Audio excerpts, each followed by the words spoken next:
Сайн байцгаана уу? Та бүхэнд энэ өдрийн мэндийг хүргэе. За, Educam Japan-ны төвийн багш Отон Чимэг байна. Энэ удаа та бүхэндээ Японы хэлний сургуульд сурах тухай одоо мэдээлэл хүргэж байна.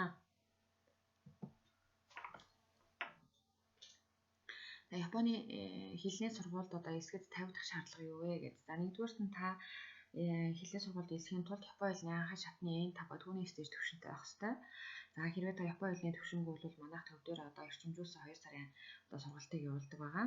За, хоёрдугаарт нь та 12 жилийн боловсрол эзэмсэн эсвэл түүнтэй адил төвшний мэргэжилтэй байх хэрэгтэй. Та 9 дугаар ангиа төгсөөд үргэлжлүүлээд мэргэжил сургалт үйлдвэрлэлийн төвд 2.5 жил сурсан бол мөн адил одоо эсэх боломжтой. За, 3дугаарт нь Японд сурах тодорхой зорилготой байх хэрэгтэй. 4дугаарт нь батлан даагчтай байх хэрэгтэй. За, батлан даагч нь таны аав ээж хэрвээ аав ээж нь батлан даах боломжгүй бол шалтгаанаа бичээд төрөл төрөгчдөр одоо батлан даах боломжтой байдаг. За, насны хувьд бол 17-оос дээш настай байх хэрэгтэй гэсэн ерөнхий шаардлагуудыг тавьдаг байгаа. За, хоёрдугаарт нь бол төлбөрийн тухай оруулсан байгаа. Тэгэхээр төлбөрийг дотор нь Монголд гарах зардал болон Японы явахад гарах зардал гэж хоёр ангилсан. За, Монголд гарах зардлын хувьд задлаад үзэх юм бол нэгдүгээрт та сонгосон хэлнийхаа сургуулийнхаа ярилцлаганд одоо тэнцсэн тохиолдолд өргөдөл буюу сонгон шалгаруулах хураамж одоо 20-оос 22 мянган yen буюу Монгол төгрөгөөр нэг 540 мянгаас 600 мянган төгрөг төлдөг байгаа. Хоёрдугаарт та Японы хэлний анхаа шатны төвшингүй бол одоо сургалтанд хамрагдах хэрэгтэй. Тийм учраас манай Японы хэлний эрчимжүүлсэн 2 сарын сургалтын төлбөр бол 300 мянган төгрөг байдаг. За, 3дугаарт нь бичиг баримт бүрдүүлэлт шуудангийн төлбөр. Таны одоо батлан даагч буюу эсэгчийн бүрдүүлж өгсөн бичиг баримтыг Японд руу орчуулад Японд хэлний сургууль руу одоо мэйлээр явж шалгуулад за болж гинэ гэсэн тохиолдолд таны бичиг баримтыг их хуваар нь Монголоос одоо шуудангаар явуулдаг байгаа. За, ингээд бодохоор нийтдээ Монгол гарах зардал маань 700 мянгаас 1.2 сая төгрөгийн зардал гарах нэ гэж та тооцоолж болох нь. Хэрвээ та Японы хэлний мэдлэгтэй бол энэ одоо нийт мөнгөнд дүнгээсээ сургалтынхаа төлбөрийг одоо хасгаж тооцоорой. За, дараа нь Японы явахад гарах зардал буюу таны одоо Японд оршин суух шүүлийн бичиг шар утас гарсан тохиолдолд сургуулийн зүгээс танд хагасчлын сургалтын төлбөр болох 7.8-аас 9 сая төгрөг, илсэлт хөрвүүлэгчийг хэрэг тоон төхөөрөмжийн зардал 2-оос 3 сая төгрөг, за тэгээ 3-аас 6 сар амьдрах оюутны байрны төлбөр за 2.5 саяас 5 сая хүртэлх төгрөгийг одоо нэхэмжилсэн одоо төлбөрийн одоо нэхэмжил ирдэг. За, та тэрийг одоо заасан хугацааны дагуу одоо төлөх хэрэгтэй. За, дээрэс нь нэгдлийн онгоцны тийсний төлбөр 985 мянгаас 300 мянган төгрөгийн хооронд байгаа. За, дээрэс нь та 1-ээс 3 сарын хэрэглээнийхаа төлбөрийг одоо авч явах хэрэгтэй болно гэсэн.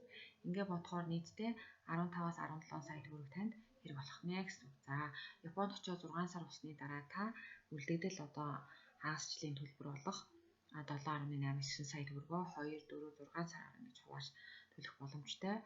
За, тэгээ дээрэс нь үргэлжлүүлээ оюутны байранд амьдрахаар бол 3 сарын сунгаад одоо байрныхаа төлбөрийг нэмж төлөх. Ийм одоо зардлууд гарах юм байгаа юм шүү.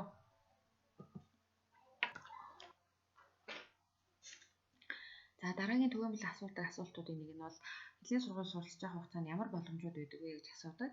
За, тэгэхээр та сургуулийнхаа нэрэмжт болон жаасуу гадаад оюутны тэтгэлэгт хамрагдах боломжтой. Тэгэхээр манайхтай хамтарч ажилладаг хэлний сургуулиуд маань тус бүрдээ өөр ингэсэн одоо нэрэмжт тэтгэлэг урамшуулал байдаг учраас та бүхэн дэлгэрэнгүй мэдээллийг манай төвөөс ирж аваарай. За, хоёрдугаарт нь Японд суралцж байгаа гадаад оюутнууд маань 7 хоногт 28 цаг цагийн ажил хийх бүрэн боломжтой байдаг. За, хавар зүүн өвлийнхаа амралтаар одоо 40 цаг уршдаа нэмэгддэг байгаа. Цагийн ажлын хувьд бол тухайн хэлний сургуулиуд маань оюутнуудтай зуршлаад олж өгдөг учраас энэ дээр та санаа зовох зүйлгүй. За, 3дугаарт нь та гэр бүлийн гишүүдэд богино хугацааны визээр буюу аялын визээр 1-ээс 3 сарын хугацаатай одоо урих боломжтой. 4-р нь хичээлээс гадуур арга хэмжээнд оролцоод Японы соёл зан заншлыг илүү таньж мэдэх гэх мэт боломжууд таныг улдаа хүлээж байгаа. За, харин та хэлнийхаа сургуулаа төгссөний дараа ихтэй сургууль, коллеж, мэргэжлийн сургууль төвшин суралцах уу? Аль эсвэл үндсэн ажилтан болох уу? Аль эсвэл тусгай ур чадварын ажилтнаар ажиллаж визээ өөрчлөх үү гэдэг талаараа одоо сургуулийнхаа хариуцсан мэргэжилтэнтэй зөвлөлдөөд тэгээ шийдвэрээ гаргах бүрэн боломжтой гэдэг юм шүү. За, энэ ташрамд хэлэхэд манай одоо бүртгэл болон зуршлын хураамж бол тэг төгрөг байдаг юм аа.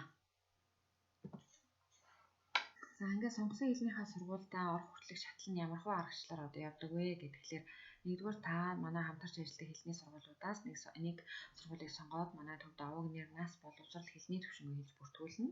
За, Японд хэлний сургуулиас нь заасан хугацаанд Skype юу интернетээр ярьцлага авдаг. Та ярьцлагандаа тэнцсэн тохиолдолд өрөөдөл сонгон шалгаруулах төлбөрийнхаа хамт хатлан даагч элсэгчийн материалыг бүрдүүлж өгдөг байгаа. За тэгээд тухайн материалыг орчуулад сургуулийн захиагаар мэйлээр явуулдаг. Сургуульд одоо таны материалыг шалгаж үзээд асуудалгүй байна гэсэн тохиолдолд Токиод одоо оршин суугчрал болгодог байгууллага таны бичиг баримтыг шалгуулахаар өгдөг. За таны материал өгснөөс хойш одоо 2 сарын дараа таны оршин суугчралын одоо хариу гарна. Тухайн хариуг одоо Японы дахь сургуулийн зүгээс аваад Монгол дахь зуршлагч байгууллага руу одоо мэдэгддэг байгаа. За ингээд таны одоо оршин суугчрал гарсан тохиолдолд сургуулийн зүгээс сургалтын төлбөр, байрны төлбөр, нарийн онгоц буудлаас тосох төлбөр, цагаан хэрэглэлийн төлбөр зэрэг нэгтгэхэд Монгол дахь зуршлагч байгууллага буюу одоо манай төв рүү нэхэмжлийг эргэлдэг. За тэр нэхэмжлэгийн тодорхой одоо заасан хугацаанд төлбөрөө төлнө үү гэсэн зааварчилгаа зөвлөгөөний дагуу одоо эсэгчтэй бид нар мэдээлэл хүргээд нэхэмжлэгийг дамжуулдаг байгаа. За энэ үеэр та мөн одоо онгоцныхоо тийзийг захиалахад бүрэн боломжтой байдаг. За ингээд төлбөр төлөгдсөний дараа Японы дахь хэлний сургуулиас Японд оршин суугчралын бичиг, цагийн ажлын хүсэлт, Японы сургуулийн бичиг 3 маань их байраа Монголд ирнэ. За их байраа Монголд ирсний дараа бид нар Монгол дахь Японы элчин сайдын яамдаа одоо виз мэдүүлдэг байгаа. За виз маань ажлын 3 өдөрт гардаг. Тэгээ визэнд орохоос өмнө одоо миний зүгээс оюутан сурагчдаа визэнд хэрхэн орох талаарх зааварчилгаа зөвлөгөө одоо өгдөг байгаа. За ингээд та виза гарсныхаа дараа Японд сурах явах одоо бэлтгэлээ хийж эхлэхэд бүрэн боломжтой болох юм аа. За тэгээд одоогоор бол манай 2021 оны 4-р сарын одоо элсдийн бүртгэл явагдаж байгаа учраас та бүхэн илүү дэлгэрэнгүй мэдээлэл авахыг хүсвэл манай төв дээр доор хаягаар ирж уулзаж мэдээлэл аваж тэгээ сургуулиас өмнө бүртгүүлээрэй. Ингээ анхаарал тавьсанд баярлалаа. Баяр таа.